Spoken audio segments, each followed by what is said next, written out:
Next, we should avoid traps which see people of goodwill who care about Australia's future being played off against each other. Planning is a classic example. People who oppose the loss of open spaces and backyards in the inner city to high-rise and multi-unit developments get told they're contributing to urban sprawl. People who oppose the extension of the urban growth boundary get told that they're contributing to high-rise and contributing to the blight of Veni Vici Verdi, which I'm told is I came, I saw, I concreted. By pitting people in the inner city areas against people in the outer suburbs, planners and developers get to have their cake and eat it too.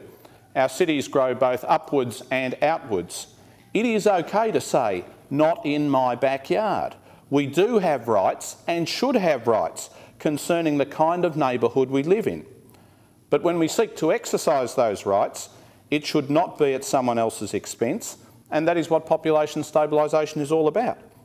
It means no one has to lose their neighbourhood character. No one has to lose their open space. I was pleased to see the public transport campaigner Paul Mees recently come out and say we don't all have to surrender our backyards and live in high-rise in order to have a decent public transport system.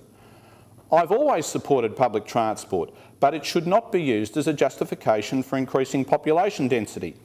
People who don't like increasing population density should not be played off against public transport advocates.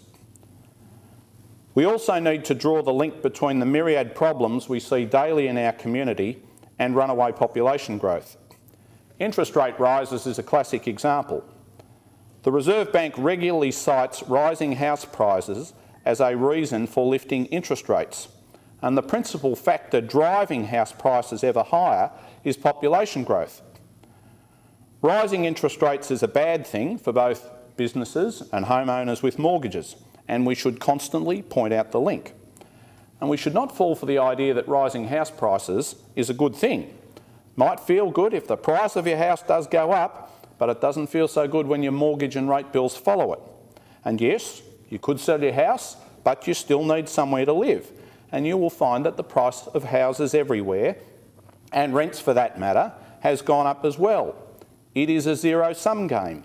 And yes, some people own more than one house and use property as an investment, but they will find this doesn't make it any easier for their children to afford to purchase a house. Housing affordability in cities like Melbourne, Sydney and Brisbane is among the worst in the world. When I was 25, I put down a deposit and took out a loan to purchase a house. Today, a 25-year-old doing that is about as rare as rocking horse manure. It is a shame. Home buying encourages personal financial responsibility as opposed to binge drinking and endless expenditure on mobile phones and computer games. Similarly, we need to draw the link between rising prices for essentials like food, water, petrol and electricity and population growth. The reason these prices keep rising is simple. Demand is outstripping supply. People need to understand that the reason why their trips to the supermarket keep costing more is population growth. When unemployment is discussed, or casualisation of the workforce, we need to point out that if we reduced skilled migration and temporary entry 457 work visas, there would be more jobs available for our young, for our mature age workers, for people with disabilities, for Aboriginal Australians. When climate change is discussed, we need to make the point that it's pretty hard to reduce your carbon footprint when you keep adding more feet. This is true right around the globe. The world is on the road to increase its population by 50% by 2050, at the same time as scientists are saying we have to cut carbon emissions by 60%. This needs to be on the Copenhagen agenda.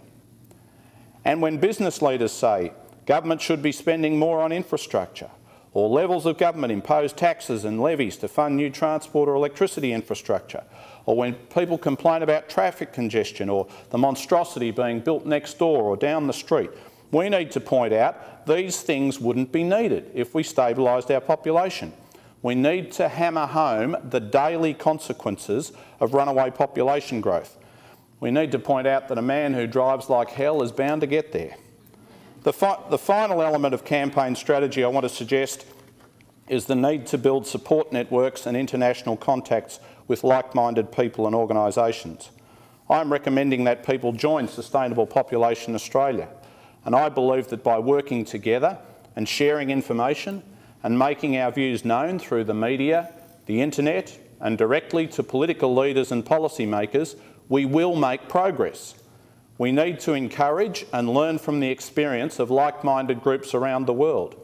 I believe there is a lot of support for our position, but it needs to be harnessed and mobilised. This brings me to my fifth and final political challenge, the need for patience. Quite a few of the emails and letters I've received have urged me to present my views to the Prime Minister or the Immigration Minister at once. They have the view that what I'm saying is so sensible and reasonable that all I have to do is present my views and they will be instantly adopted. Would that things were so simple. The pressures governments and policymakers are under from business are massive. Political leaders, appropriately in a democracy, listen for the voice of the electorate. We need to make our voice heard.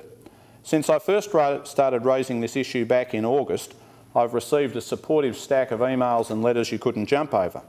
I've received support from former Labor ministers, state and federal, members of other political parties and hundreds of ordinary Australians. I said back in August that we needed to have a debate about population reform, and it is happening. Newspapers are regularly carrying articles and opinion pieces about it. Radios and TV stations have carried stories and interviews about it. 2 opinion polls have showed that 60% of Australians believe that Australia at 35 million is too many. The Australian Conservation Foundation is supporting population stabilisation, and I sense that other environmental and non-government organisations are starting to find their voice concerning an issue about which they have long been timid. For environmentalists, for years population growth has been like Voldemort in the Harry Potter books, the evil which can't be named. I hope that is changing. But these particular walls of Jericho are not going to fall down after a couple of days or months of trumpet blowing. It will take a sustained effort. Sometimes political victories come swiftly, but other times it requires a long, hard slog and the patience to see it through.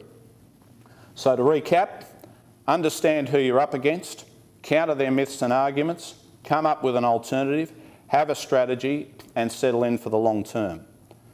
I know this is intensely frustrating to people who see this beautiful country and its precious native wildlife being exposed to new pressures and stresses every day, and I share that frustration. But I am totally convinced that this patience and this issue is worth it.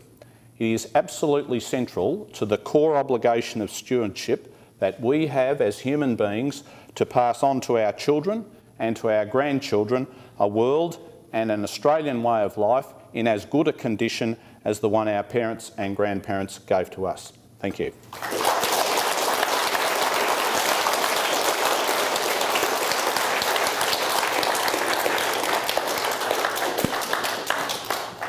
Thank you very much, Kelvin. Can I say I agree with every word you said? It was interesting about the wedge politics and all the political challenges that we're up against.